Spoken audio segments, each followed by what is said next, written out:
Have you ever just heard about a movie and immediately knew that it was going to be your style?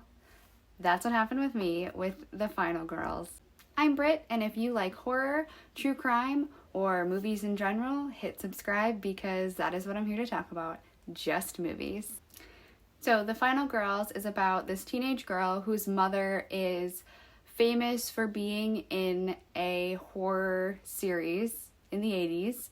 Her mom passes away and they have a screening in remembrance of her and her friends get sucked into this movie. The movie that they're sucked into is basically Friday the 13th. You guys know how much I love that series. So watching regular present day people be sucked into this movie is so funny. They make fun of every single trope in like the funniest way possible. They can't have sex or they're gonna die. This one girl keeps trying to have sex and they keep telling her like, don't even take your top off. It's very funny. Originally, the way that I heard about this movie is Adam Devine talked about it on his podcast because he said that is where he met his now wife, and I love that story. And then I looked it up and had to wait a very long time for it to be on streaming before I could watch it. It is now. It's on Peacock. I've seen it twice now. There are so many great people in this movie. You can see it at the top. There's so many great names. I am a really big fan of Alexander Ludwig. I hate saying people's names because I always feel like I'm saying it wrong. He was Kato in the Hunger Games series.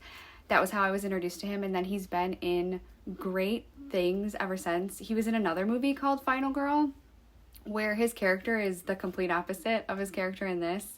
And that's a great movie too. I'll watch it eventually and talk about it. But back to this movie. One of the many things that I love in this movie, it's very small, but I really picked up on it, is they have in the movie, they have a girl that's the virgin that is supposed to live at the end.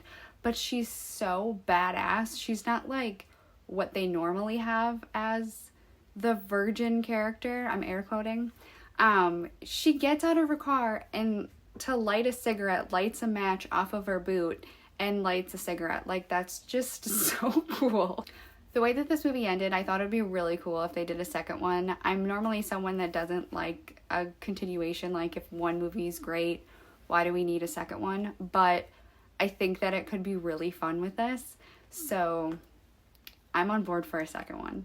This is currently streaming on Peacock, like I said.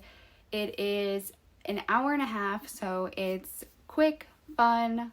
I suggest you watch it. And if you already have, let me know in the comments what you thought of it.